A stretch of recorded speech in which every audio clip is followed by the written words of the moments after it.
घर में जरूर लाए ये 5 चीज़ें नवरात्रि के समय पे। इससे आपके घर में सुख समृद्धि हमेशा बनी रहेगी, खुशहाली बनी रहेगी। साथ ही आपको धन का लाभ भी मिलेगा, धन की प्राप्ति भी होगी। और आपके घर में जो भी कमाने वाला सदस्य है, आपके पति या आपके बड़े, उनको भी तरक्की मिलेगी। मैं हूं अंकिता और आपका मैं स्वागत करती हूं मेरे इस चैनल पर अंकिता एडवाइस में। तो यदि आप मेरे इस चैनल पर पहली बार आए हैं तो इस चैनल को सब्सक्राइब करके ही जाइएगा। साथ ही बेल आइकन को जरूर प्रेस कर दीजिएगा ताकि मेरी अगली वीडियो की नोटिफिकेशन आपको सबसे पहले मिले। और वीडियो को भी लाइक कर दीजिएगा। तो बिना देर के इस वीडियो को शुरू करने से पहले आप मेरे इस वीडियो के नीचे एक छोटा सा प्यारा सा कमेंट में जय माता दी लिखना मत भूलिएगा। अब शुरू करते हैं इस वीडियो को। अब बात करते हैं वो कौन सी 5 चीज़ों को आपको घर में ज़रूर लानी चाहिए जिससे कि आपके घर में यदि धन की कमी है, किसी तरह की परेशानी समस्या है तो वह दूर हो जाए इस नवरात्रि के समय पे। तो सबसे पहली चीज़ जो आपको लानी है अपने घर में वह है कमल पर विराजमान लक्ष्मी माँ की तस्वीर। हम सब अच्छे से इस चीज़ को ज़रूर जानते हैं कि लक्ष्मी माँ धन की देवी है, वह धन की वर्षा करती हैं। यदि कोई भी कितना गरीब क्यों ना हो, यदि उस पर लक्ष्मी माँ की कृपा बन जाए तो उसके घर में धन की कमी कभी नहीं होती है। उसका घर धन अन्न भंडार सब कुछ से भरा हुआ रहता है और वह कभी खत्म भी नहीं होता है। तो आप ये चीज़ ज़रूर लाइए, कमल पर विराजमान लक्ष्मी माँ की तस्वीर। यदि आपके घर में धन की कमी है और माँ लक्ष्मी का भी वास नहीं है, कई बार होता है कि आपकी कुछ गलतियों के कारण लक्ष्मी माँ रूठ जाती हैं, तो इस कारण वह आपके घर से चली जाती हैं, तो लक्ष्मी माँ का वास नहीं कर रही हैं आपके घर में। तो ऐसे में नवरात्रि में अपने घर में माँ लक्ष्मी की तस्वीर लेकर जरूर आए, लेकिन ध्यान रखें कि तस्वीर में माँ लक्ष्मी जो हो वो कमल पर ही विराजमान हो। इस चीज़ का आपको ध्यान देना है। और उनके हाथों में जो है वो धन की वर्षा करते हुए होनी चाहिए। कई फोटो आपको तस्वीर ऐसी दिखेगी जिस पर कि बस वो आशीर्वाद देती दिखती हैं, लेकिन वह धन की वर्षा नहीं कर रही होती। तो ऐसा नहीं, आपको जो तस्वीर लानी है वो कमल पर विराजमान हो और साथ ही वो जो जिस हाथ से आशीर्वाद दे रही हैं उससे धन की वर्षा करते हुए रहनी चाहिए। वो तस्वीर लाने से आपको बहुत फ़ायदा होगा।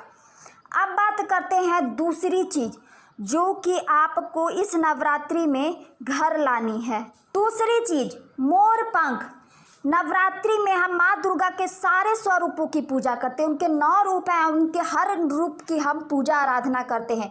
और हिंदू मान्यता के अनुसार ऐसा भी कहा जाता है कि माँ सरस्वती की असीम कृपा यदि पाने के लिए घर में मोर पंख जरूर रखना चाहिए। आप एक चीज़ जरूर मानिए कि यदि आपके घर में धन है लेकिन आपके पास बुद्धि नहीं है, ज्ञान नहीं है, तो वो भी लक्ष्मी नहीं रुकेंगी, वो भी धन आपके हाथ में नहीं टिकेगा।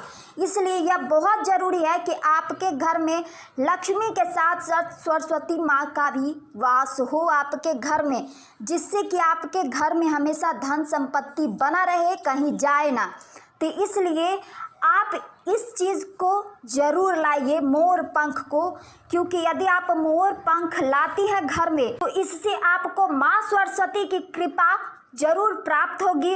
और मोर पंख को अपने घर के मंदिर में स्थापित जरूर कीजिएगा। अगली चीज़, तीसरी चीज़ जो आपको लानी है केले का पौधा। केले का पौधा, केले में हमेशा कहा जाता है कि बृहस्पति देव अर्थात विष्णु जी विराजमान होते हैं, और विष्णु जी प्रसन्न हो गए तो समझिए कि माँ लक्ष्मी ऐसे ही दौड़ी दौड़ी आप उनके पीछे पीछे चली आती है। क्योंकि जहाँ विष्णु भगवान का पूजा आराधना किया जाता है, जिस घर में विष्णु भगवान को लोग पूजते हैं, बृहस्पति देव को पूजते हैं, उस घर में माँ लक्ष्मी खुद आ जाती हैं।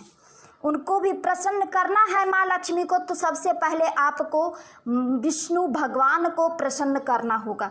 तो इसलिए इस नवरात्रि में आपको घर में केले का पौधा लाना बहुत शुभ माना जाता है और कहा जाता है कि इसे घर के आंगन में लगाएं और रोजाना जल जरूर चढ़ाएं। इससे आपके घर में कभी भी धन की कमी नहीं होगी।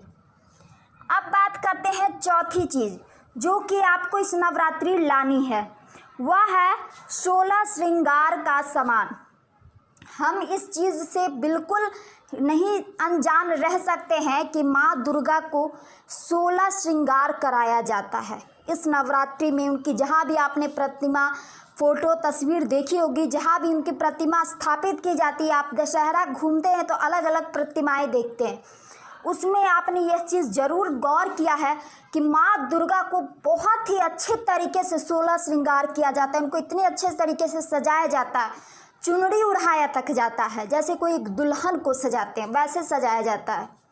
तो आप नवरात्रि के 9 दिनों तक घरों में जो देवी की आराधना या पूजा अर्चना की जाती है, और मान्यता है कि माँ दुर्गा को यदि आप 16 श्रृंगार का सामान भेंट करती हैं, चढ़ाती हैं उनके ऊपर, तो यह बहुत शुभ होता है।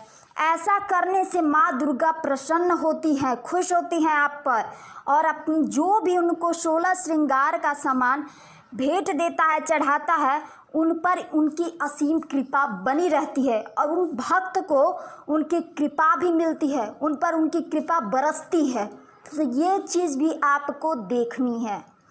अब बात करते हैं सबसे आखिरी चीज़ जो आपके घर में ज़रूर लानी चाहिए।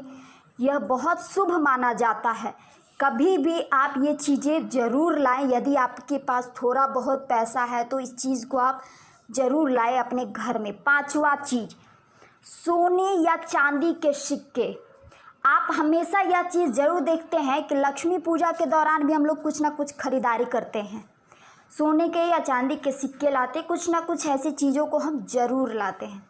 तो हिंदू धर्म में दिवाली से पहले आने वाली जो धनतेरस के दिन घर में लोग जो सोना चांदी का सिक्का लेकर आता है, लेकिन मान्यता ऐसा है कि यदि नवरात्रि में भी आप सोने या चांदी के सिक्के घर में लाती हैं तो वह बहुत शुभ होता है। लेकिन ध्यान रखें कि सिक्कों पर माँ लक्ष्मी और गणेश जी की ही तस्वीर होनी चाहिए। ऐसा नहीं है कि आप नवरात्रि में सिक्के लेने जा रहे हैं तो आप कोई सा भी लेकर आ सकते हैं, नहीं। जो भी सिक्का आप कभी भी खरीदे तो उस पर माँ लक्ष्मी और भगवान गणेश की तस्वीर ज़रूर होनी चाहिए, यह बात आपको ध्यान देना है। तो यदि आपको मेरी यह वीडियो अच्छी लगी तो इस वीडियो को लाइक ज़रूर कीजिएगा और ज़्यादा से ज़्यादा लोगों तक शेयर कीजिए। साथ ही कमेंट में मुझे जय माता दी ज़रूर लिखें। अब अगली वीडियो बहुत जल्द आने वाली है, तो इस वीडियो को ज़्यादा से ज़्यादा लोगों तक शेयर करना बिल्कुल ना भूलिएगा। और चैनल पर यदि पहली बार आए हैं तो चैनल को सब्सक्राइब करके ही जाइएगा, आपका सपोर्ट हमारे लिए बेहद ज़रूरी है। तो मिलते हैं अगला नेक्स्ट वीडियो में। जय माता दी।